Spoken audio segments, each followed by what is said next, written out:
Ready? After so many false starts, here we are again, back in the chairs with my best friend. Hello, everybody. Check it. Microphone check it. Welcome to Rhythm and Pixels, video game music podcast. Wow, it's been some time. My name is Rob Nichols. What's my name again? I I need my lines. I need a line. And with lines. that, my name is Rob Nichols. And I'm you know my name is. And every week we want to get together and listen to great video game music. Oh, you don't need this? Yeah, to take it off. 1/8 to 1/4 adapter that gets lost all the time. That's why I keep it over here, because when I'm done, I put it back. I'm gonna save it because I'm gonna lose it. We listen to great video game music from all consoles and all generations. If it's good, we'll listen to it. If it's not, we'll also listen to it, but we'll have words. Someone will like it. Yeah, but we'll have something to say about that. So it's been a while since we've done the show, and I posted on Patreon about what was going on. Life's been good, life's been bad, life's been all around. But the important part is life continues. Life continues. And it's not like me and Pernell weren't seeing each other. Oh, we hang out all the time. It's just like, well, we going to do the show? And I'm like, I don't know. I mean, until your adorable child can sit in a chair with a microphone or at least run around and play with a toy unconcerned about what his adult caretakers are doing. Yeah. there's going to come a time when there's a pack and play in the corner over there. It's like, hey, baby! Hey. But yeah, that's not today. Or when he goes to bed normally. Also not today. Also not today, because the bedroom is over there behind that wall into that corner. So I'm assuming it'll be okay. But the idea is in person some days, which I hate to do because I'm relying on Christy to do all of the childcare. When normally we share things.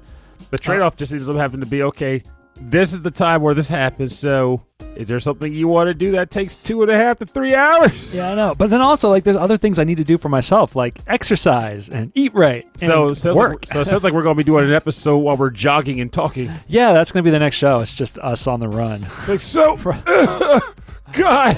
Yeah. Or why also, did I agree to this? Like I didn't want the only times you and I get together is to do the show and then you have to leave. Like we should be able to hang out, especially since we need to kind of support each other while we're both stressed out. Oh yeah. So I'm like, yeah, let's play a board game or let's watch a show or let's just eat a meal and hang out. Oh yeah, because stress is also very much the name of the game lately. Though I will admit, I feel like we've both been handling our individual stresses pretty well, all things considered. Speak for yourself. Hey, you're here doing a record right now, aren't you? Yeah, I'm all right. I haven't yet. Smiling, Well, right? let me rephrase that. You could near me. I haven't experienced an angry outburst yet. Like I just can't do it, Pernell. Yeah, no. You know me. I'm all passive. Oh yeah, I get passive aggressive for now. Look, you'll never know I'm mad until it's too late. Until it's too late. Why is there a gun to my head again? What happened here? Pernell, you're always late. Pernell, why are you always late? Well, I just like to sleep a little. You can come to the show at 10. You're like, oh man, I don't know. Immediately afterwards, I could be there. Thanks for. No, I did say 10 to 11. 10 to 11. I covered my butt, and I got here before 11. So in your face. We'll give you something to eat, and then we'll start at 12. It's fine. But it ends up being where it's a situation where we're always kind of doing our own thing, but then we hang out and do stuff. We try to get some tabletop board gaming in. Yeah. And true to form, just I feel like you can tell me if you think I'm wrong about this because I think it's funny. Okay, yeah, sure. But the idea it's okay, we're doing the parent thing. It's going to be great. Yeah. It's okay, and I'm like, well, you do know everything changes when you have a baby. Yeah, I knew that. There's no shifting that. But you knew that, but there was also that part where you're like, but we got this. We can make it work. We can make this work. I'm like, come see me in 2 months. Sure enough. They're doing good as parents. They're doing great as parents, but I don't think anyone truly could ever have that, it'll be different for us. We got this. Oh, no, I never believed it would be different for us. It was the months leading up to him. And, in our situation, we didn't know when that was going to be. Mm-hmm. I was piling on the hobbies. Mm-hmm. I was I'm streaming DDR, I'm streaming my DJ gigs, we're doing the show, we're going to conventions, we're recording live, I'm doing all this stuff. Now it's and I was running 4 times a week, and I was doing 10 miles on the weekend and 5, and then done. Shut it down. Shut everything down. And the guy in the foghorn in the factory. Shut it down. Yeah. I wouldn't. I mean, I'm still getting a lot of it in, and a lot of it is when you have a newborn, it is full time. You know, and things shift. I'm not saying things get easier. Not at all. Things are not going to get easier. I know that, but I know that time is going to get more flexible. Yes. And I will say in the interim, though, when I pop in every once in a while, I'll be like, baby, and the baby makes a little crazy face at me, and I make crazy face back at the baby. He loves and we looking at smile. I'm like, that's the adorable stuff. I'm here for that. Yeah. Baby's like, later, guys. I gotta go. I'll say this though, he is adorable like 99% of the time. Like it's amazing how much he's just happy to be around, and we're really fortunate for that. Also, that he likes to sleep at night. Oh yeah. Not during the day. Not when I want to get stuff done, but at night when we all want to pass out, like he is down for that. Yes. So because of that, I have played 0 video games since he was 2 months old. From like 1 to 2 months, we played everything because he that was it. You know? He just kind of sat in a place, and you're like, well, while I'm watching the baby but can't move, I got a controller. Exactly. Yeah, he sat on my leg, and I had a controller, and like that's how we did things. But yeah, it's not like that anymore. So we've been watching movies. We finished Dungeons and Dragons. Oh, okay. It's awesome. I bet you're surprised you didn't choose tracks based on that then. Oh, that would have been a good idea. Tracks based on movies I've watched while with my baby. Oh, that would have been smart. Yeah, I watched a lot of movies, and a lot of things are like I'm over emotional now because I'm a new father and I'm exhausted all the time. So like we watched the third Puss in Boots movie. That went direct to Netflix. Now, was this the Puss in Boots that they pulled from the Shrek movies? Yeah, cried my eyes out. So good. It was really good. Well, it wasn't really nice how they treated his poor boots. They were brand new. And they got mud all over them. Didn't let him get a good clean on them. They cheated him on the cleaning solution. It's great. I mean, it's Antonio Banderas, and he's just being silly. Is Gingy in it ever? Gingy. It's Gingerbread Man. Oh no, because that's what's that island called? Never Far Away, Neverland, Far Away. Whatever they call that. I know something like Far Land. They don't live there. They live somewhere else. Oh, okay. In the Shrekiverse. Anyway, Dungeons and Dragons. If they had just promoted it as like a fun, silly, like comedy action movie, which it is, I would have been much more excited to watch it right away. I heard people said it was good though. It was amazing. It was so funny. It was comedy action. And that's all it was. Action and comedy. Yeah, with like fun fantasy elements. So it was but it was constant jokes. Okay. But I had no idea because when you saw the trailers, it was like fireball, wizards, and dragons. And I was like, oh, that looks like not for me. Yeah, but what's his Thaco? What's Thaco? It's like True Armor Class or something like that. Oh, I see. I don't even play these games. I don't either. I just know weird terms. Like I know it involves like Armor Class at 0. Oh. Yeah, I don't know. I rolled a natural 20 and laughed at the movie. Although having a baby means I watch movies in parts. So we watched one half one night and then the second half the next night. And then after that, I tried to watch Everything Everywhere all at once. Oh, I heard that's a really good movie too. Oh, it's very good. And so we're going to finish that one tonight. I also feel like if you're saying you're like extra emotional now, though, I feel like that movie's going to hurt. It already hurts. It's great. I was close. Okay. Yeah. Thaco to hit Armor Class 0. So I was right in the sense that Armor Class 0. Yes, like Armor Class. Oh, so like if your armor was like 0, like what would I have to roll just to hit 0? Yes, and then so Thaco's the modifier to that. Right. Or not Thaco, but the AC, your armor class modifies that. Right, so if your armor class was like +4, then you'd have to like go with it. That would modify. Man, there's so much math in these games. That's what I kind of like about them. Me too. I love the math. One last thing before we talk about the episode topic, I guess, is like I kind of chuckled at the idea. We're not doing topics. Oh! I always make it a topic. There's a topic for my tracks. Oh, okay. Well, great. Good for you. Well, I make it work. I fit the theme. But it was the idea that I was talking to a friend yesterday, and he was talking about D&D, and we're talking about like favorite video games. Of course, La Mulana came up. He's one of the friends I converted to La Mulana. He'll straight up say the game is horrible, awful, and frustrating, and he can't wait to play it again. Like that's the mold. That's the game, yeah. And I was explaining to him how there was like this Chinese RPG that came out recently, where it's like I said, it was popular in China, and it got a recent U.S. port. Can't remember what it was called. I don't want to say it wasn't Sword and Fairy, but it was something else. But basically, people were complaining about the puzzles being too complicated and involving lots of math. And my response to that was, oh, so you're mad that this game's puzzles are actual puzzles and not just push the block onto the lever and activate the door. Like, I don't know what you want, man. Like, sometimes we got to that. We started talking about just games with good puzzle mechanics. And I talked about how Silent Hill 3's got probably one of the best survival horror puzzle mechanics I've ever played. I got to go back to it because I don't remember very well a lot of the puzzles. You have to put it on hard mode. That's the thing. There's a hard combat and there's a hard puzzle setting. Because the puzzle button. Yeah. Can I play that again on PlayStation? I think so. You could probably maybe just like a downloadable version of it. It's probably on like the streaming service thing that they do, PS Now. And double check maybe PS Now. PS Now. God, those names. I think there was a Silent Hill collection. I know, but I'm trying to remember if it had only 1 and 2 or if it also had 3. But yeah, I liked 3 a lot. Something I can look into if you're seriously considering it. I'm sure there's a version of it you can get access to. I'm interested in games. I don't know if I'm playing them. Oh, absolutely. Yeah. And I totally understand. Notice I haven't teased you about, you've not played this game. Like I saw a it was a meme, obviously, and it was a guy saying, like, they say that like when you retire, like you're gonna have nothing to do, and that's when like you really decline. And it was like, this is me retiring. It's like the old guy with a PlayStation 5 controller. I'm like, that's me. It's an opportunity to play backlog and all catch up on all these games. I used to think that, like, I know Mike and I would talk about that a lot. Like, you play a lot of games when we retire, but I'm thinking the more I think about it, I was like, man, I don't know what my state's going to be when I'm at retirement age. I might be like, time for another nap. Right after my last nap, like who knows? My mind might not be able to process the strategy required to do a good strategy RPG anymore. Oh, no. Partly why I want to try to exercise more, because it kind of keeps you at least alert, a little more alert. Also, doing puzzles and doing games like that will keep your brain active as well. So, as long as you're not retiring at 90, we'll be okay.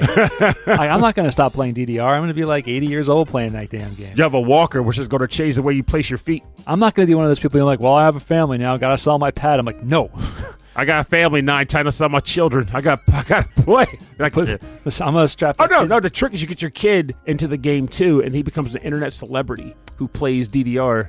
Just like his dad, and then you'll be like a father-son duo doing like dance step routines. There is a very specific type of person that gets interested in these, not just rhythm games, but those type of rhythm games, the button rhythm games. Hit the thing when it hits the top of the thing games. Yeah. Like Beatmania, poppin' music, nostalgia, whatever it was called. We played at too many games that kicked the crap out of the piano. The giant piano on it. Like, yeah, like I feel like there's a certain type of person that wants to play that, but there's a lot of rhythm gamers who or Guitar Hero or whatever the new clone hero, but like, but people like dance games. I mean, like Just Dance or Dance Rush, where you're actually like moving into the beat. That's which I do like, by the way. Those are fun. To me, it makes sense. Like if I was growing up now and saw DDR, I'd be like, that's an old game, boring as hell. But a very specific person will be like, how hard does that get? I want to do it. Yeah, I feel like there's value in both. Mm-hmm. I mean, I'm saying this as an old man, but there's value in both. Like I'll play Dance Rush, absolutely, easily and have fun with it. I like doing the running man on it. If you are brand new to the world of video games and the rhythm games, and you have to look at both on the options. You looked at both, you'd be like, I want to do the thing where I move my whole body, rather than the thing where it's just hitting the arrows. Well, I will say this. It's probably more popular. I will say this though.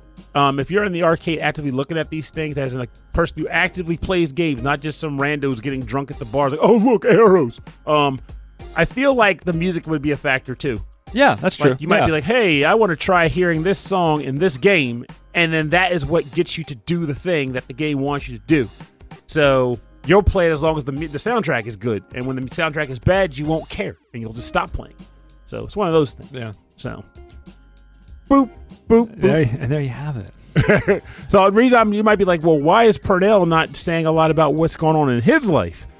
Which, obviously, I still have been, but not in the same capacity. And the reason being is because the tracks I chose for this episode are, like, they remind me of things, or there's aspects of the thing they come from that reminds me of, like, oh, this is what's going on in my life based off of this. And I was like, that's an interesting theme. As you can see, that's my skill. That's the skill I was born with, Rob. Yes. I can make anything a theme, and I can choose tracks based on that theme. You're a natural selector. You're a natural DJ. Is what you are. You will select lists of things. You work. Yeah. We select you. Yeah, that's right. That's exactly what you do. So I mean, we were making the show work with a new baby, but like you add one more thing on top of that, and it's too much. Yes, right. It's too much to do one more thing when we need to focus on ourselves and each other. So today we're going to focus on you. What? That's the theme of the episode? Oh, wait a minute. What? Bedroth. We're going to focus on you. This episode's for you, Bedroth. Poor Pedro. All jokes aside, it was funny. Like he at one point in our district, like, "Are you guys hanging it up?" He was concerned for sure. He was just concerned. But he was like, "Are you guys hanging it up?" And the moment I read that, I was like, "Oh no, are people actually out there thinking we're shutting the show down now?" I'm thinking to myself, I'll release a statement. I'll say something soon. We're gonna get together and record soon, and we'll talk about it. We'll get together. Okay, maybe next week.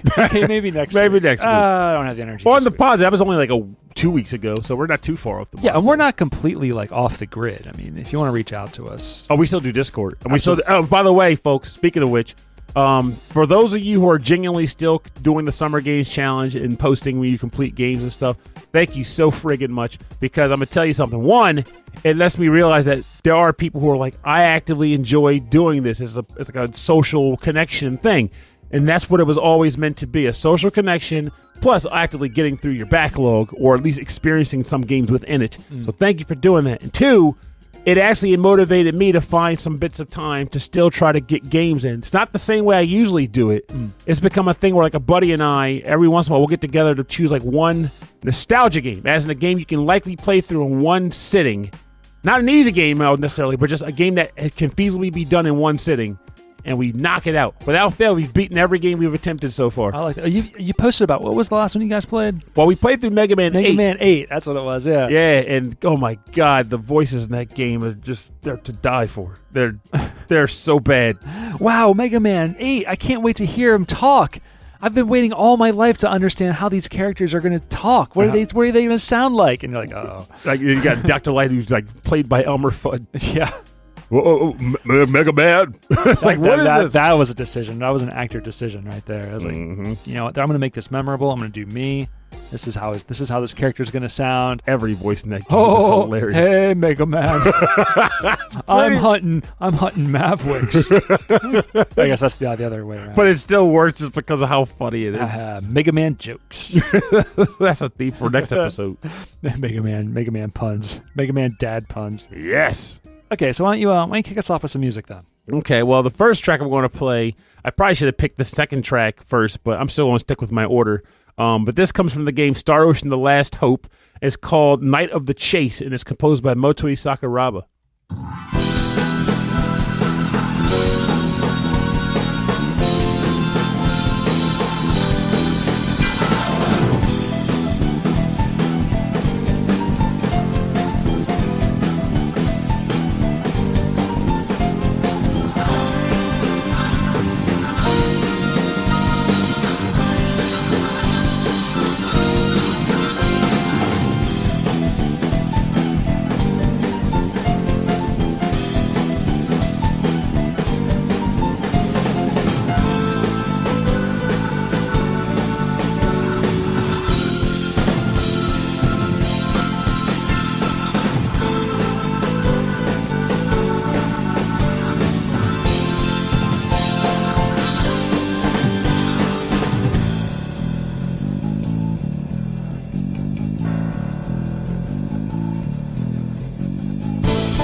Welcome back. You're listening to Night of the Chase from the game Star Ocean: The Last Hope, released on Xbox 360, and I want to say it eventually got a PS3 quote-unquote international edition port, composed by Motoi Sakuraba. So, I love Motoi Sakuraba, so that's an easy choice anytime, any day of the week. But the reason why I chose this track for this episode is because, so one of the things that I've been dealing with lately in life is I've been getting hit with a number of bizarre health issues that are actively just impacting how I attempt to stay in shape and be fit, because as a result of the health issues I've been getting hit with, I put on a little weight, plus breathing has gotten a lot harder. I'm still trying to figure out why the breathing is where it's at. But despite that and the challenges it's been giving me, I continue to try to exercise, whether it be doing CrossFit training or HIIT training or weightlifting, and then mostly, or I'm getting back into also, is jogging / trying to run.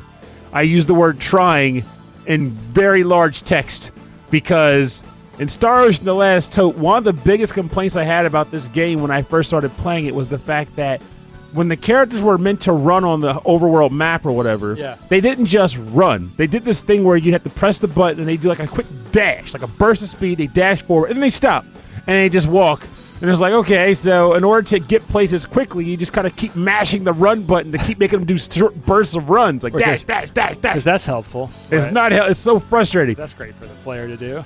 But in real-world execution, I'm realizing now that as I'm trying to get better at running and trying to push my lungs to do their job, that's kind of what it's become. Like, I'll walk, power walk a little. Okay, from here to there, I'm going to dash. You push the button, and you just run, and you're fading, and you get to the spot, like, okay, stop. And you're just walking again. Okay, I'm a power walk again. And I'm a dash. And then you dash and then you stop. And as you do that more and more, you get to the point where now not only are you just dashing and stopping, but now your arms are also just drooped because you don't have the energy to keep your arms up. I love that in your mind, the way everyone games the system on how to run better or run further, where it's like, okay, I've run this far, now I got to run this far. Or in their mind, they think, oh, I'm being chased by somebody. Or, oh, I got to get home because my house is on fire. In your mind, I'm like, I'm pressing B to run. Press B to run. I'm pressing B to dash. Run. Stop. My stamina meter's low. I'll eat an apple. I have carried little bits of because people, I'm going to have to stop doing that because I'm trying to cut my sugar a bit, but I would carry little fruit Tootsie Rolls and to eat a single one to get a jolt of sugar. Yeah. Just kind of maybe this will get me a little bit extra boost to get to through the last mile and a half or whatever. Yeah. But that's what they're there for. From experience, it works. From experience, it's not good for you. Oh, yeah. Because you get hooked on that stuff. Sugar is addictive. Sugar is incredibly addictive. And as we've learned. And delicious. But it's everywhere. It's insidious in that it's everywhere. And I will say, despite my lung situation and all that, and I'm still trying to figure out what it is. Deep down, I don't know. Yeah. I've been told my skull has an odd shape, which prevents oxygen from getting into my lungs. I could have told you that. Oh, hush up, you. I question if it's something with my intestine, my gastrointestinal system, and I'm drinking probiotic soda, weird stuff like that now. Despite trying to give up soda, I'm like, well, I can drink probiotic soda. What is that, kombucha? No, that's the thing. I don't even like kombucha. It's a soda called Culture Pop, and it's basically got probiotic enzymes in the soda. They were like, I'm going to make my entire diet soda, so I'll drink a hop tea. Yeah. So it's not alcohol. It's just, it's soda tea flavored. Oh, it's not even soda. It's hop tea's purpose was I'm cutting beer, but I missed the feeling of beer, so I'll drink hop tea. Okay, it's all in a can. Everything comes from a can. Everything. Well, you can recycle it. Liquid Death. Baby. Liquid Death cracks me up. It's we're gonna make water more appealing by making it look like a beer can. Well, the funny thing about it is the premise of Liquid Death is more so they want to stop people from using plastic bottles. So they're trying to transition to. Yeah. I've used the same bottles over and over. That's why I have a plastic bottle there. I just keep refilling it with water. I didn't mean to point it out. I was just trying to look at the thing because you're not just drinking the water. What's this called? It says Mango Chainsaw. Okay, matter of fact, here's a thought. Just read this on the air. Read that small paragraph. But this suddenly become a Liquid Death advertisement. But just the humor of it. This ruthless tall boy of flavored sparkling water has a twisted plan to use natural agave and exploding bubbles to murder your thirst and recycle your soul. Is that what you wanted me to read? Yeah, I wish it was the other one because there's another. There you go. Yeah, we donate a portion of the profits from every can sold to help kill plastic pollution. Yeah.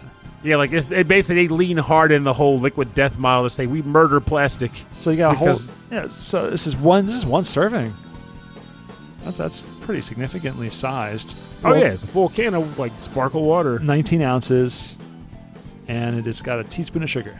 Yeah, and I have decided though that when I'm done all the cans I purchased, because I already own them, I'm probably going to not be buying these anymore either, unless I get the ones that have like no sugar. But like I bought a ton of them in one shot because it was a good sale going. I was like, I can probably try them all out. If you like it, then it's important just to save money, right? Absolutely, I'm all about that. But just to let you know, like as far as the running goes, the furthest I've gone so far on these attempted runs is 4.5 to 5 miles. That's fantastic. It's hard. That's really good. And it's the equivalent of 26 flights of stairs. Oh, on the elevation? Yes. Yeah, the elevation's tough when you add elevation to it. We live in a very not the hilliest place in the country, but pretty damn hilly. And as far as this state goes, it is. Oh, in this state, yeah. You go south of Newark, and it's like the plains. Yep. But no, up here, yeah, it's pretty hilly because like just a little bit further north, and then there's the literal mountains. Yeah, there's mountains. Yeah, there's the Poconos Mountains, the Appalachian Mountains. So, but yeah, it's pretty hilly, so it's tough. I did 4.5 last week, and I was really proud of myself for that. Nice. So I've been like sneaking in like 2 here and there. But it's been so hot, too. It's really hard when it's this hot. It almost makes you wonder if you could do a run down the line where, like, once the weather is not crapulent, you put your baby in, like, a stroller that can take bumps. Oh, and yeah. you just jog with them. I thought about getting a jog stroller. Yeah. But, like, that's tough. That means I have to be really... You couldn't jog on, flat. like, a highway or nothing, that's for sure. But you could jog on, like, a town street. Okay, at the time I run, it has to be highway. There's no way I'm going in dark... wooded parks. No, I'm not talking. I'm talking 5 in the morning. I'm saying your neighborhood. Oh, my neighborhood. Yeah. Like, use your neighborhood. You can totally pull off a couple miles in this neighborhood. Oh yeah, what I do. So if I do the entire circumference around the neighborhood, it's like 1.5. But what I do is I do that, and then I just zigzag all the inroads up and down, up and down, up and down, up and down, up and down. It is boring. It's terrible. I hate it. Oh. I'd rather run on the streets because there's so many nice parks around. All right, I'm going to play. So the music I picked is from new games that I've heard about that I'm interested in playing. I've done this before. I'm going to do it again. Or games that... So the first one is Sea of Stars. That's a big one, actually. It's a big one that's come out. It is like a kind of a Chrono Trigger homage.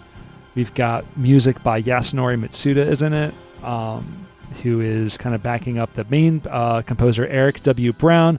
We're going to listen to music called Encounter Elite from the game Sea of Stars.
Comes through, but hopefully if it doesn't, I can take my sweet time playing it. Yeah, no, I'm really interested in this one. We'll listen to Encounter Elite from the new game coming out soon, Sea of Stars.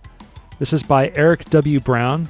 There are bonus tracks or additional tracks on the soundtrack from Yasunori Mitsuda to get that extra star power. For it is very it's got that isometric view, which is very nostalgic for me. But it's got a 16-bit kind of. It's the 16-bit look without being like fully faithful to being a 16-bit game. It's really, really gorgeous pixel art. They got a lot writing on it, too. This was a really successful Kickstarter a little ways back, and I didn't kickstart it because this is one of those cases where I was like, oh, it clearly made the line, so I don't need to invest in it. I'll just wait till it comes out and get it. Yeah, it's in there, right? It's really, really awesome sounding, and it looks so much fun. It's definitely a day one for me. I'm buying it for sure. Like I feel like I want to give it a chance because it's tapping all the right nostalgia notes for me, like what games are inspiring it. So I'm like, I'm willing to just give it a go. I'm going to buy it, and if it's good, that's great. And if it's not, oh, well, I lost a little bit of money. It's not going to kill me.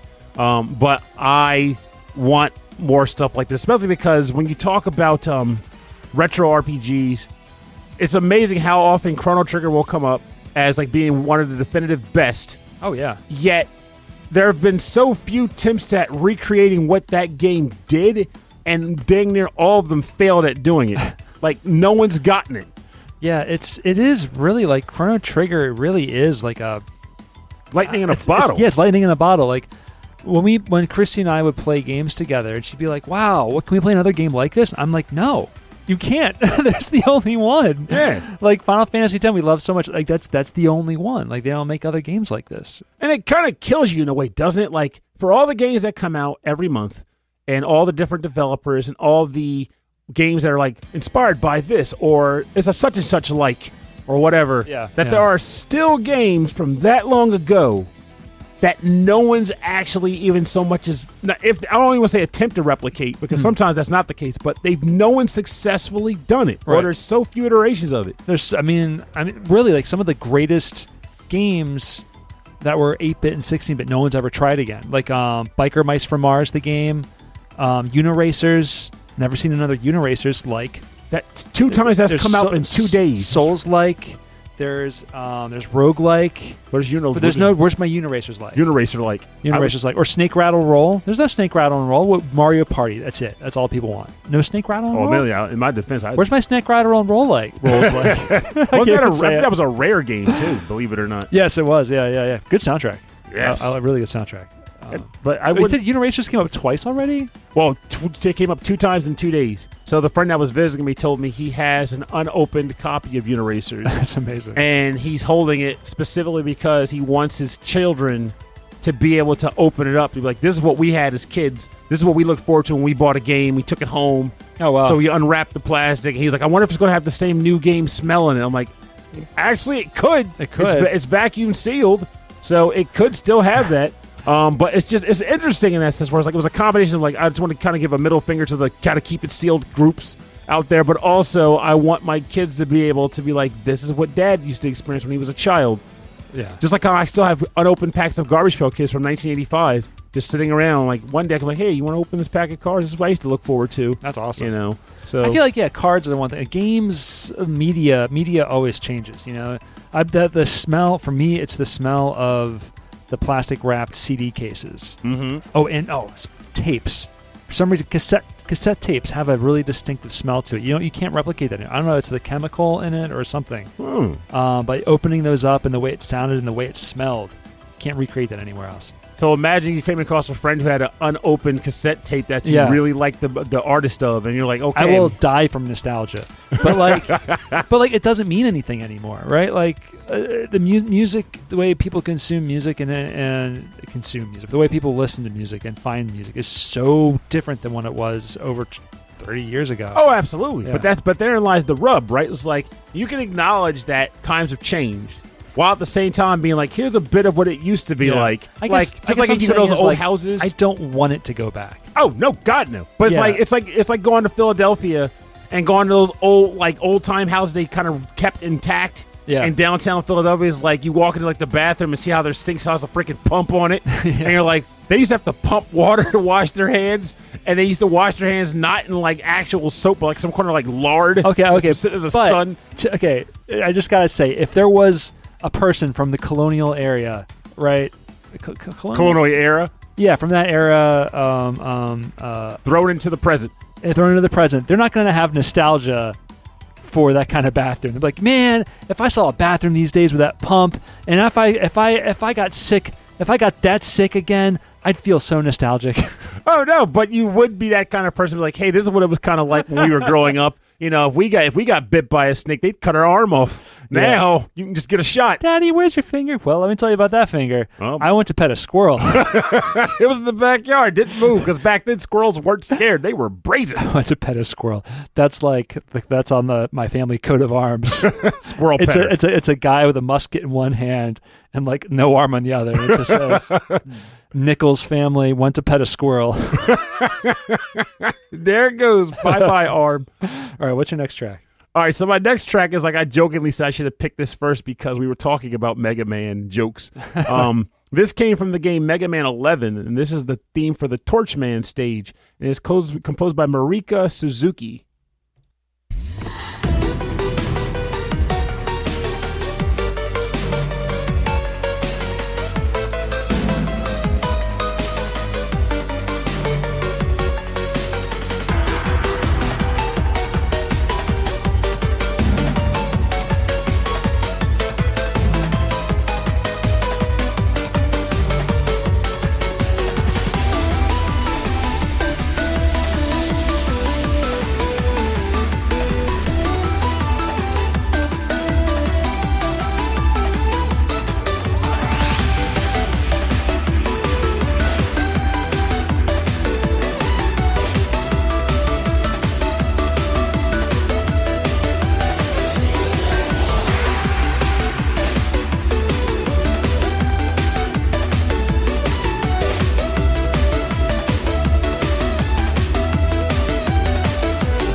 Welcome back. You're listening to the Torchman theme from the game Mega Man 11, composed by Marika Suzuki, a.k.a. The Return of Mega Man, and I wish they'd come up with a Mega Man 12 now because I want more of this delicious goodness.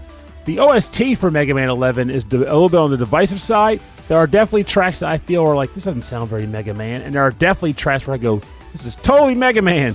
Or at least modern Mega Man. This is a Mega Man. It sounds like Mega Man. It just has that like overproduced, like heavy synth sound. I say overproduced, but it sounds like really big, like fat, like dance music sound. But that sounds like, I'll say this, it sounds like a remix of a Mega Man song. Yes, and that's why I specifically said modern Mega Man, because Mega Man is one of those rare franchises where, as they start trying to release sequels after a certain point, it's like, well, people want Mega Man like it was in the 80s. So rather than, update Mega Man, we're going to produce these old Mega Man games. So, old Mega Man games and a new product, which is fine. But this was their first attempt, in my opinion, since like Mega Man 8, where they said, we're going to make an actual modern Mega Man game and see what we do with it.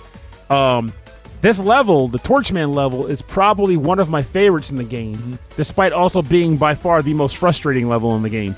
It takes place in a forest, like a campsite, but the level is on fire. And the fire is igniting the woods and it's chasing you through the stage. It's probably the only Mega Man stage I can think of that is a chase level. Oh. I can't think of another chase level in the Mega Man game. I can think of auto-scrolling levels, like you're on a surfboard or whatever, but no chase levels. There's a boss that chases you. Oh, I think there is one like that. But like very briefly. It's not like But not the whole level. Not the whole level, though, yeah. So like, and it makes it very tense because you're like sliding and jumping and trying to blow stuff up before the fire catches up with you. And metaphorically, Flashman. No, but those aren't chase levels. Those are more so levels where as you're moving, you're thinking about Quickman, right? Quickman with the beams. Beep, beep, yeah, Quickman. That's Quickman. That's Quickman. I thought it was Flashman. Now Flashman is the ice cave where like there's like the giant mechs that jump.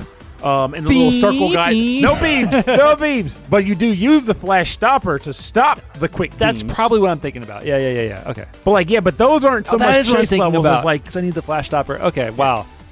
That was like in my brain somewhere. It's like, for me, I feel like that doesn't count as a chase level per se, though, because it's more so you're on the screen and there's like things trying to collide with you. It has a similar sense of tension that it builds, don't get me wrong. Yeah. But you're not being chased so much as you just have to get down before the things collide and smash you. Someone might go semantics per nail, and I go, I accept that. But I accept that. You're right. No. But I understand what you mean by like a chase level, where like in Mario, where like it's kind of closing in on you. Yeah, like keep moving, or else it's going to grab you. But like by that same token, there's probably areas in this quick man level that I'm not remembering where if you stand in the right spot, all the beams for that screen will have gone by, and you can just chill there and wait if you want. But the reason why I chose this stage is because there's been a lot of stuff going on, also aside from the health stuff, where it feels like almost like time is moving forward, but it's also closing in on you, if that makes sense. Like, think of your life as being on a film reel, and someone lit the film reel on fire behind you, so now you're running to do things you need to get done, but you also feel like time is catching up behind you, and if you don't get things done in the right time, you'll get enveloped by the flames of the past, and that is it. It's a weird vibe, but like, I'm dealing with like stuff in my family, like family members getting sick with like cancer, and dealing with that, and of course the ramifications that come from that across the frickin' board. Thanks, America healthcare system. There's also elements of like just general bills that crop up, right? Where you're like, wow, I got to deal with paying for all this stuff. And now you start to question, well, if I had just done this differently, I'd have X more dollars by this point, which means now I got to figure out how to get that money in a shorter period in time, which is where, like, again, it feels like time is sandwiching you down. Yeah. It's a weird vibe. You keep pressing forward and you keep doing what you need to do. You're sliding, you're blasting, you're jumping, and you're trying to make decisions on the fly to make it so that you buy yourself a little bit of time further ahead to get things done, which is pretty much what I've been doing. And I feel like I've been doing a decent job of it. But it doesn't stop the tension from building, where you're like, I have to keep coming up with solutions. I got to find a way out of this predicament. And also, you also have like the life goals you want to meet for your own self, too. And that becomes a break. It's like, okay, now I also got to pull that off, while also juggling this and letting people know this is what I'm dealing with. But I'm still me. I'm still the guy that could be funny, and he knows how to find a really good Indian restaurant. You know, it's like, it's weird stuff like that. And unfortunately, this music isn't playing throughout the entirety of that experience because I feel like it would add to it quite a bit. I mean, you do have your headphones on a lot of times, and you're listening to music. And that is true. Yeah. I have been bopping to this track a lot recently too. It's a good highway driving track. Man, I've been thinking a lot about that, especially now that I'm like, oh wow, I'm doing something people normally do in their 20s and 30s in my 40s. What a wonderful idea. But and it's just having to pay more attention to your health now. It's a product of aging, and also realizing things not just things you could do when you were younger and get away with it. Want to eat 16 slices of pizza? The thing is that things you were doing in younger, you weren't getting away with it. You were just pushing it down the line. It was just building up and building up, and realizing that, and then just changing those habits. It's a big part of it. I mean, I'm saying that. You know, I've been pretty healthy my whole life, but I've had a healthy lifestyle. Yeah, you became aware of the need to change it earlier than some. Does it suck to quit alcohol? And I haven't quit caffeine completely, but sugar and things like that. Yeah, it sucks, but it doesn't mean there aren't other things to enjoy. And I will say, there's so much to look forward to still. Yes, that even though you're being chased, there's still so much interesting and new things to do and people to meet. That health power up, beating that boss and getting a new power gear weapon. Exactly. Like it doesn't. I think about what's chasing me a lot less because I'm so focused on the now. Yes. I think a lot of pain people experience is this feeling of all of these things in the past that they'll never get to see again, or all of these things in the problems in the past that they've experienced that are chasing them down the line. And you got to stop thinking so much about that past and just focus on what's truly existing right now. And what can you do to enrich and what can you do right present? Now? Yeah, because what you do now is going to affect the future, but you can't change that either. You got to affect what's now. Because I might set myself up for, for all sorts of fun stuff in the next month, and then who knows what's going to happen? I'll be in the hospital for this, or maybe. I don't know, maybe I'll get hit with a bill for something I didn't expect. Maybe lightning will strike my building. But rather than wait for those things to happen, just plan for what you can now and then dance around as you need to. Yeah, and you can't plan for everything. You can't plan correct. for everything. I've learned that. Oh, yeah, but I will say, there's something nice about being able to say, despite not having a ton of income coming, you can be like, I am a little frugal. I'll buy this video game here, this overpriced Kickstarted board game there, which, by the way, you'll have to play that with me in a month or a week when it shows up. Absolutely. So Christy let me, because Christy's been buying games online. And she's like, Rob, now that we haven't been playing as many board games, it's all I want to do. And I've been just wanting to buy more. Now that I can't play, I want to buy more games than I've ever, even when we were playing games. I'm making the face because it's like, you understand. Yeah, I get it, because when we wanted to play games, we would just play the same few and get like, oh, can we do it better? Can we do it better? We can get really good at it. Play the same one over and over. That's how we do things. And then now you're developing a shelf of opportunity. Yeah, that's all. Yeah, the shelf behind me is filling up. Yeah, it's wild, man. It's filling up mainly because the games that were upstairs, that chest is now full of kids' toys. So now our toys are all down here. Yes. Because I've had to explain it to people in the past too. They'll say things like, but you have so many board games, Pernell. Why are you getting more? And the answer becomes that there's this sense of a desire to experience new things. You see the new thing is in existence. You don't know how long said thing might even be available. Though that's not always the case on that last part. But sometimes you don't know how long it'll be available for, especially when it's like a Kickstarter exclusive or whatever. So you end up buying it under the pretense that you're going to play it. You're going to experience it. And you have high expectations that you're going to like the thing, which is fine until you end up with so many games that your friend group has to develop an Accumulators Anonymous friend circle specifically to play through your backlog of stuff. What killed me was when we were with Tom and you guys were talking about like finding that guy online that was like practically giving away their game collection. Yes. And you guys were like egging each other on, like your shelves are full, your houses are full, more games than you can play in like a lifetime. And you're like, well, it's only $2 now. I could probably get 5 more. I'm like, no. And I ended up doing that, which makes me sad. But then I was like, this is what I'm going to stop. And I was like, I'm done. And then I played a game that plays like Glory to Rome. And I was like, I got to find the Kickstarted version of it. It has metal boats. And then I found a guy who offered to sell it to me for a price I didn't want to pay. And I was like, well, I'm not paying that much. What a ripoff. So I contacted the guy who sells the game directly. He prints it. And I said, how much would it cost? Can I just buy metal boats from you? And he wrote me back 2 days later with an actual price if you were to remanufacture those boats and said, is that something you would want? I did the math and said, crap, the guy selling it to me on eBay is selling it for pretty close to the price with the game plus the metal boats as he manufactures them. Right. I mean, I'll just buy it off of him. Thing, yeah. So I just bit the bullet. It's like, this is the last game. See, I'm looking at my shelf here, and there's so many games I would just probably get rid of. Like, okay, I've got 2 things of Machikoro. One's got to go. Wait, you have 2 Machikoro? Yeah. I see them now. Yeah. But that's different, though. Those are the easy finds. Netrunner, I'm never playing. Netrunners can go. So you would get rid of that instead of telling yourself, I could play that. I've played it a handful of times with Roshan, who they promptly destroyed me. I've never played it. They were 14 years old. If you want it, you can have it. No, I'm saying you have opportunities to play it. I've never played it. I don't want to play it. He's like, I'm done with it. I don't want to play it. Like, I was looking at something else. What was it? It was I'm going across. Dominion? I'll keep it Dominion. Both versions? Yeah, absolutely. Because you got to have a little variety. Yeah.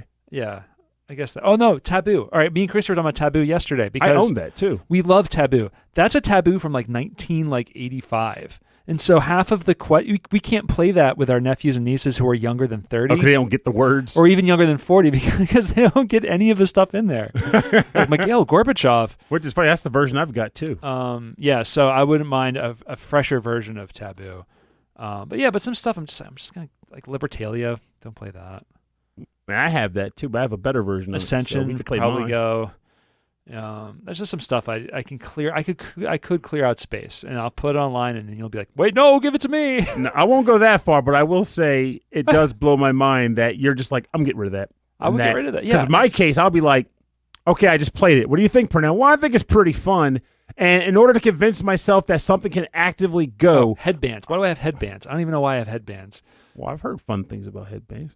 But like, I gotta convince myself something needs to go because I can find fun in almost everything. So it ends up becoming a game of, okay, if I have this game and it's this theme and it plays like this, how many other games do I have that contain those same mechanics? And is this game at the bottom of the total poll for that? But what if I want to play the game where the guy's in monsters like spaceship? Right. I want to play that version. I get that, and that's why I'm keeping things like Scythe. Like I don't know when I'm going to play that again, but I played it a few times. It was okay. It's just so big.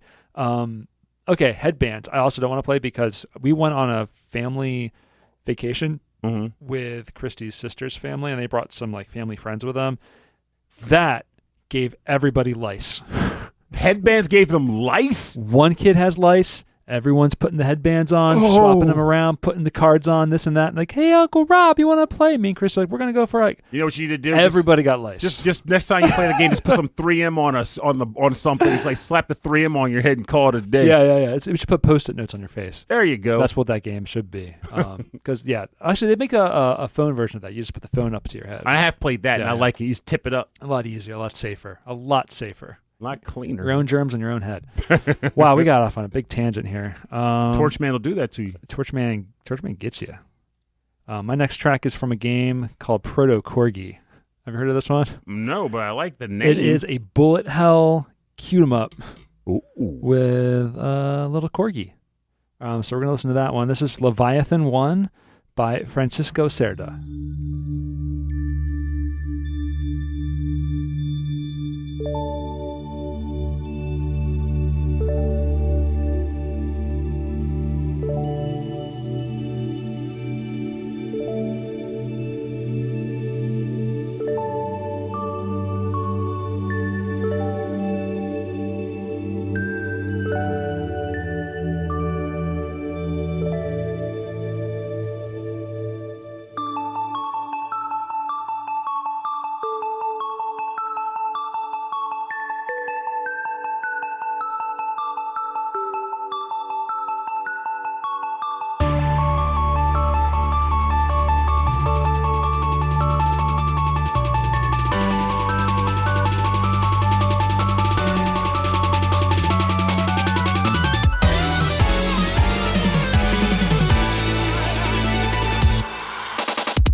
was so good. We are back. That was Leviathan 1 from the game ProtoCorgi by Francesco Cerda.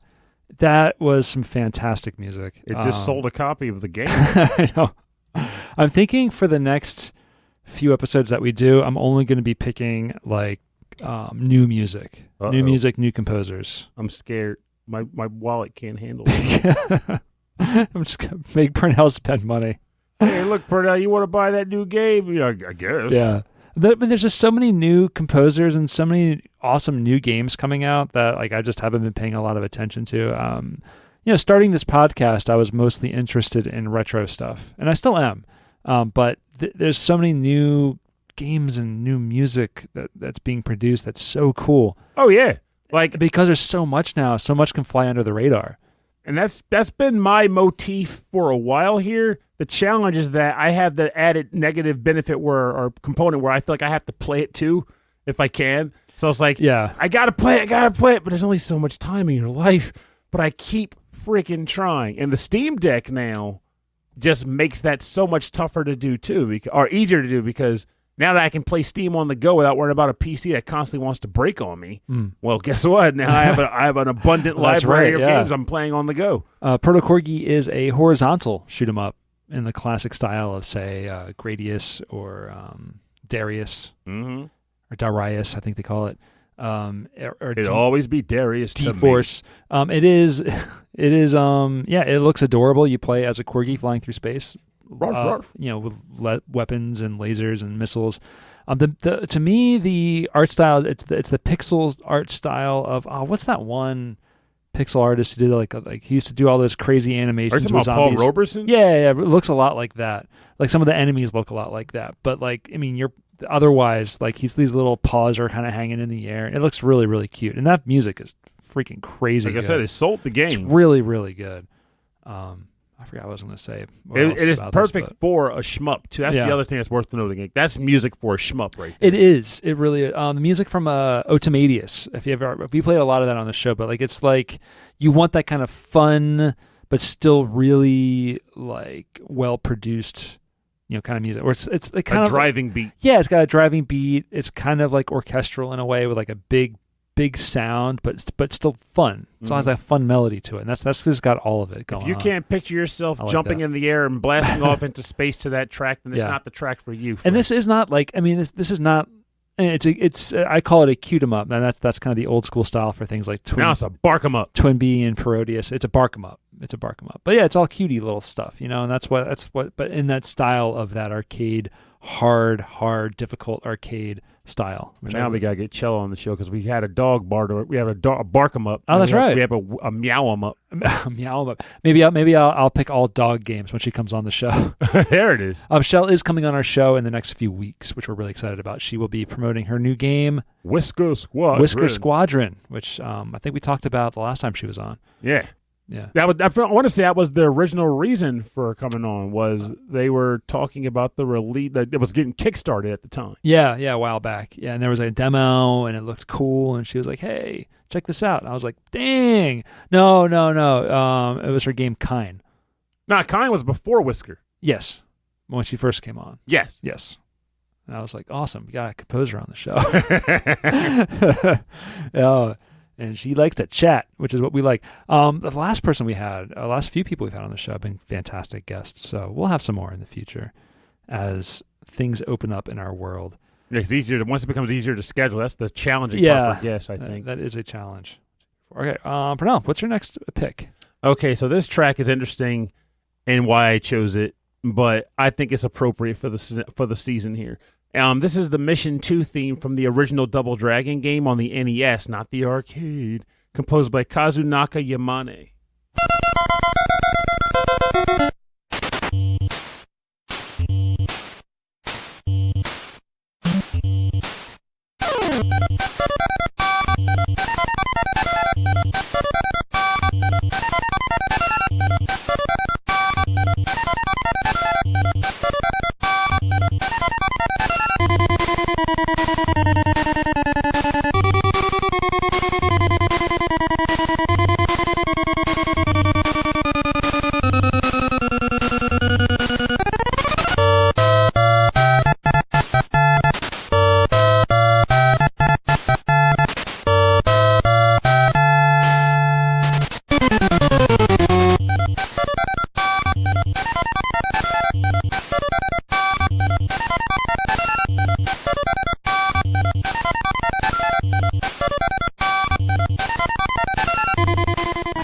You know what this? Except for this part right here. You know what this sounds like a James Brown song. Really? Yeah. It's this part because this next part sounds like a horn section. Here he comes. Come now! Oh yeah! Yeah, funky! Oh yeah! He's dancing this whole section right here. I mean, yeah, this is James Brown. This is James Brown and Double Dragon. Anyway, I had to. It's good. I will say here, you say that it is good for a foot boogie or foot scoop. Yeah, dance. yeah. I mean, I think that's what they were going for. Was like that kind of like American, like kind of boogie woogie kind of style. Oh yeah, good for putting your fist through punk faces. This fist ain't no moldy. James Brown. So James Brown unfortunately did not compose Mission 2 from Double Dragon. Yeah, who was it? It was, in fact, Kazunaka Yamane, maybe with a little bit of inspiration from James Brown. We will never know because they're taking that to the grave. I'm pretty sure of that. So I love Double Dragon, though I am probably one of the few people that will genuinely admit or acknowledge that Double Dragon 2, 3, and 4, while fun, I say rephrase it. Double Dragon 2 and 4. Their battle mechanics I do not like them. Don't like them then. Don't like them now. I probably, of all the NES games of Double Dragon, I probably played the second one more than any of them. Oh, most of us, because that was like that was the first co-op one. And it came out around the same time as River City Ransom, so it was like they were butting heads like, where's the best co-op beat 'em up on the NES? And as kids, we're like, why not both? That's right. I got River City Ransom, my brother got Double Dragon 2, and together we played through both of them many, many times. So the interesting reason why I picked this track is a multi-layered one in a sense, but it all comes back to the same point, which is that, so in light of everything that's been happening in my life and everything that's been going on, just in general, just the world as a whole, I have been kind of like fighting this tether back and forth between socializing with people because it's healthy and living in a box because it's comfortable, away from everybody and everything. So what ends up happening is, like, you don't do anything. You go to work, you go home, and you give yourself activities to keep yourself busy. And you generally just don't talk to people unless they reach out to you directly. And it ends up giving you things to do. For example, I was talking to you about earlier, we were talking about the Accumulators Anonymous. Since that was a thing that was already established, I couldn't healthily say, no, I'm not doing this anymore. So if someone's like, are you still doing Accumulators? I'm like, yeah, I'm in. Because it's almost like an ongoing commitment. I do it. Like Board Game Mondays, someone will say, are you doing that? And I'll be like, I guess so. But it's easier for me to say, nah. If no one brings it up, I just ignore it and just don't go. Like, I have been really good at just avoiding social contact, but I have things that get me out. Like, you'll be like, hey, we're doing, just come and sit down. I'm like, sure. Yeah. And I'll do that, and it always ends up feeling like a nice thing to do when you're in the moment. But your brain wants to tell you, no, you don't want to deal with people. It's hard to deal with people for whatever reasons that your brain will tell you that you don't want to do it for. So the reason why I picked this track is it's a good example of some of the benefits I can get out of socializing. As in, remember the La Mulana chat group we had years ago, back in like 2020 when COVID was a thing? You mean the one that's still going? Exactly. That I have on mute? Yeah, you have it on mute. I have it on mute because like you guys will talk about a game and I'm like, dude, it's 11 p.m. Something came up with that recently, actually. It's basically Cameron Worma and Kung Fu Carlito were in there. And every once in a while, one of them will just post about a game they're playing or a convention they went to or a burger they ate. It could be anything. And I end up looking, I'm like, they're having an interesting conversation. And I find myself being like, I have something to say about that. Yeah. And I decided I just want to talk. And recently, I don't remember why, maybe because the Double Dragon Gaiden, which just came out recently, came up. And we started talking about the original Double Dragon.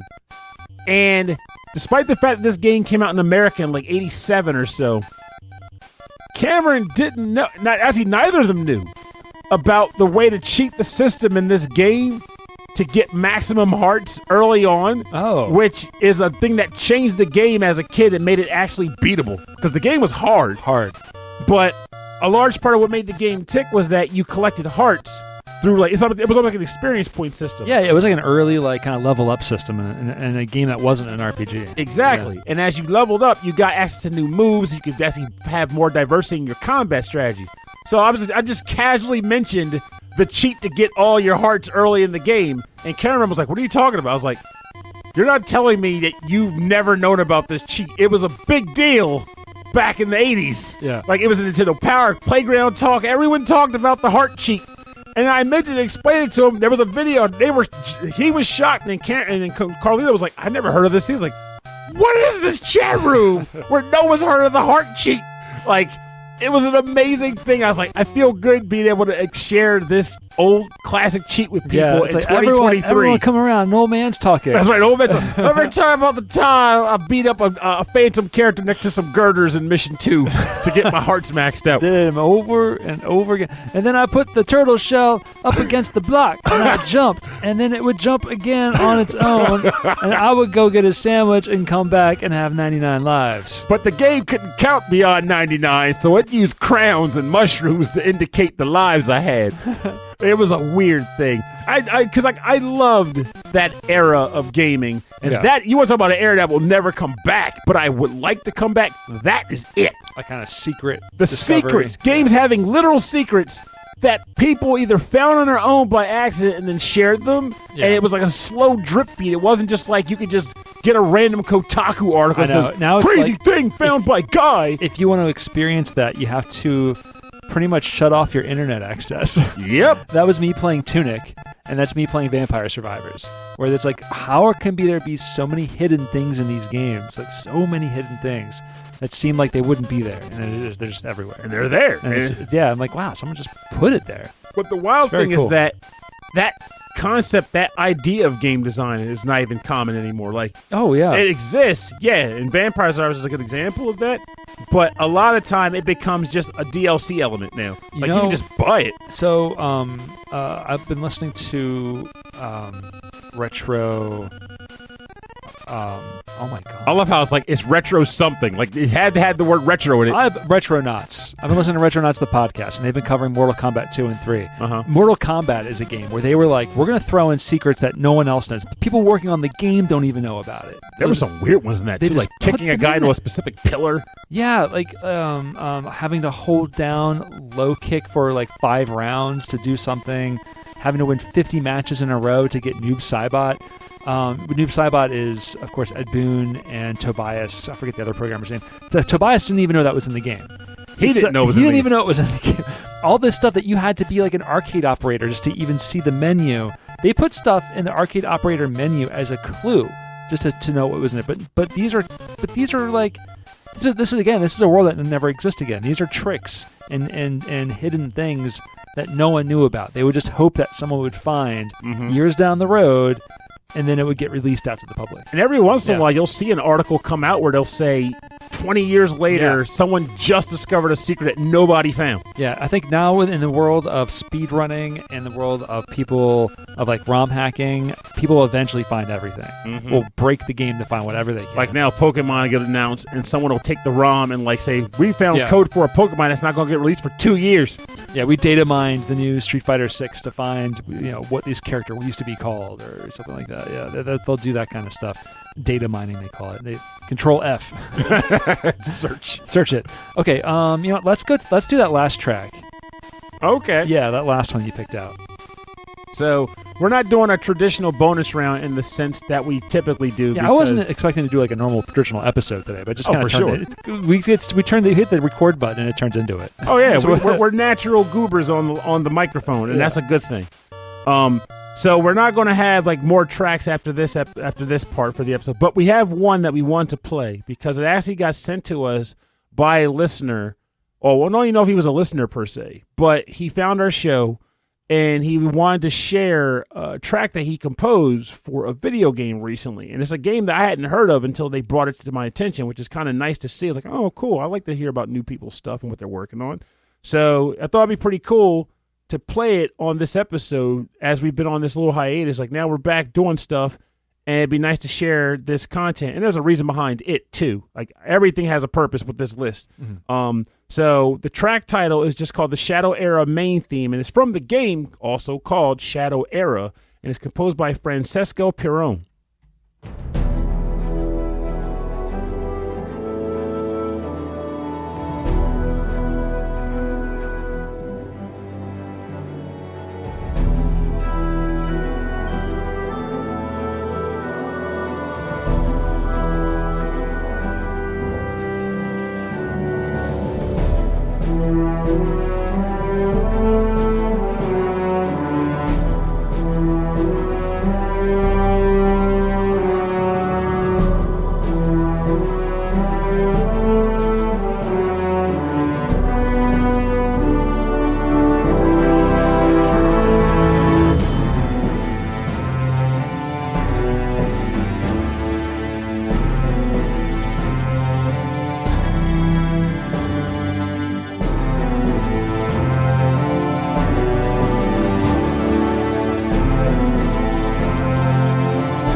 Welcome back. You were listening to the Shadow Era main theme, also from the game Shadow Era, composed by Francesco Pirrone. So this is a game that I have not had experience with, though I have looked into it, and it's a game I wouldn't mind considering messing with at some point when I make some time, because it is a card game, like a battle card game, which I do like.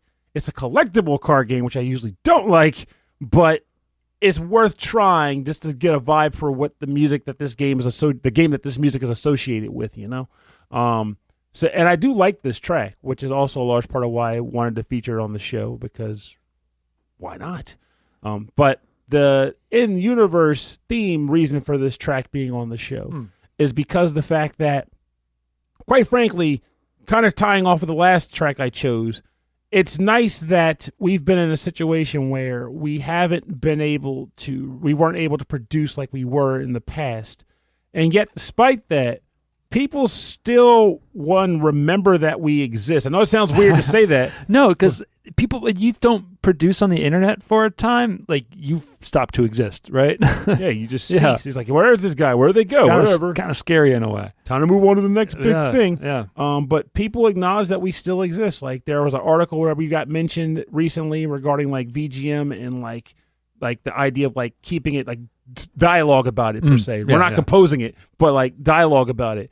And people still communicate in the Discord, and we get messages like this where it's like, hi, I came across your show, and this is what I do, and I hope you give it a chance to listen to it. And it feels good that it's almost like saying, despite the ever-moving ebb and flow of the internet universe, right, through the time we've spent doing this show, we've carved ourselves a small space in it. Like, as long as I could almost perceive it as so long as VGM podcasting is a thing, right, our show will exist in the zeitgeist of that VGM podcast sphere, which means there's always opportunities for people to find the show and appreciate the show, whether it's recent or old. And in turn also means there's more time for people to talk about what they heard on the show, music they learned about from the show, and also just us talking to people in things like the Discord or coming across them at a con.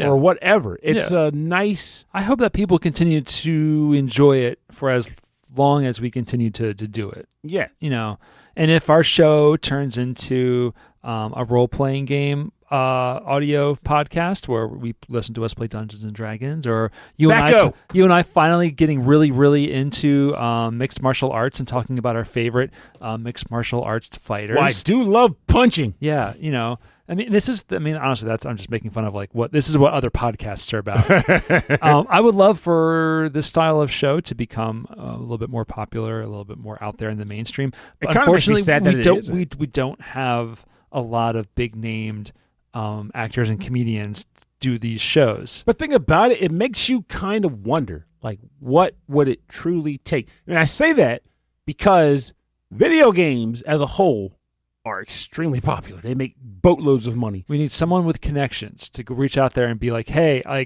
Ben Schwartz has done the Game Grumps multiple times. Mm-hmm. My favorite episodes. He's very, very funny and he's very insightful. That's the guy that voices Sonic, right? Yeah, and also John Ralphio from Parks and Recreation. Hilarious guy. Also, I just saw him on some show on Apple TV where someone dies. It's hilarious. Someone dies. What? That narrows down the scope a little bit. Anyway, but he's on Game Grumps, and I know the guys from Game Grumps were on the Legacy Music Hour, mm-hmm. and Brent from Legacy Music Hour did an episode of Game Grumps. Like, there's a connection there. Like, those guys might know each other tangentially. Eventually, Ben Schwartz might do Legacy Music Hour. And that will be interesting. But I know they record once a month, so I don't know where that's going to be. So, like, there's going to be someone's going to know somebody who's going to know somebody who's going to know somebody. It's going to happen. What we need to have happen is Jamie Lee Curtis needs to go to a convention to talk about One Piece on the microphone, and then someone goes, "Hey, that guy Purnell from Rhythm and Pixels really likes One Piece." She'll go, "What?" And they'll go, maybe I should look this show up, this Rhythm and Pixels. And one next thing you know, episode featuring Jamie Lee Curtis about anime video games. Like, that would be a trip. I mean, she did episodes of Game Grumps as well with her son. Wait, you're joking? No, they played Mario Party for like 3 hours. Really? Yeah. I never knew that. They had Weird Al on their show. Like games are. How do the Game Grumps get all these people? They're just like they're that level of famous, I guess. Yeah, they're out there. They've been doing it long enough too. So that's true. But yeah, so as we close the end of the show, or get to the end of the show, I wanted to give some shout outs to other podcasters that I've been enjoying, mm-hmm. that maybe I haven't had time to listen to, and now I'm listening to at least parts of their show again. So Mike and Justin at XVGM Radio, mm-hmm. You're doing amazing work. If you want to listen to a podcast where it's not just about a bunch of people talking and the music behind them. They get into the composers, what the composers have worked on. They talk about the games. They're very funny. They're very insightful. They're it's educational at the same time as it is entertaining. It's very edutainable. Danimals? Yeah. So I've been enjoying XVGM again. The VG Embassy, they have Ed Wilson up there also in New England, along with Mike and Justin. He's been doing episodes of VGM exclusives or VG Embassy exclusives, where it's just him and like Tom and a bunch of them just hanging out, just talking about games. Really entertaining. I really like listening to those shows. It's just some music in the background and them just hanging out and talking, and I really, really like listening to that. Huh. Ed also doing really good, again, edutainment shows, very educational, very entertaining. Oh yeah, he gets into the weeds for sure. He'll tell you some good stuff. But those exclusive episodes I've really been enjoying, and I think that's what's been motivating me to be like, we got to get the show back on, because it's so much fun to do. So that's been really, really fun. I've been listening to, obviously, Retronauts. That's always... For me, that's like educational, because like, oh, I remember that, but not really, or like, where did that stuff come from? And they just get in the history of everything. They did like 3 hours on Minesweeper. Like that's. There's 3 hours you can do on Minesweeper and more.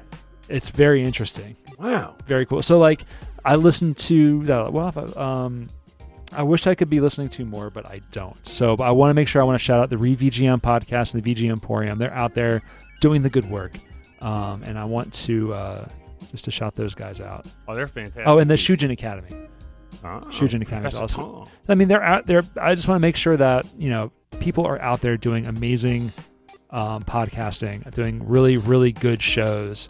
And they put love into it and they do put love into it. And it really comes through. So I'll when we're not here, we're listening to them. Mm-hmm. That's what it comes down to. So yeah, I just want to give those guys a big shout out at the end of our show. Oh, and we should probably shout out like some other stuff too. Our wonderful patrons who also have not thrown in the towel and abandoned us. Not that we were concerned, or we, honestly, it's less a concern and more of a genuine wow. They didn't run off. It kind of comes down to that. The we love everyone who's been supporting us on Patreon. It's unnecessary.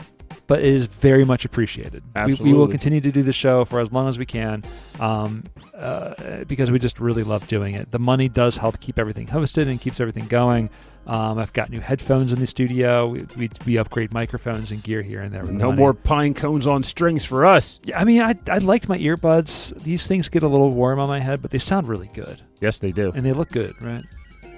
They look Fashion. good. Fashionable. Yeah, fashion. I'm striking a pose. I could put a garbage pail kit on each end of this thing and it can personalized headphones. So they've changed things around on Patreon, so I'm going to vamp a little bit while I try to figure out how to get to active members. There's the button for it. And the current tier. There it is. So we want to thank everyone who's supporting us on Patreon. Brooke, Corey, and Khalid. Khalid sent us a wonderful email. Thank you very, very much. But the three of you, thank you so much for your continued support of our show. It means a whole lot to us. We also want to thank Kristen, GameFan44, Martyrus, host of the VGM podcast, my fellow father, my fellow old father in arms. Father in arms, Mike. Mike, thank you so much for supporting our show still.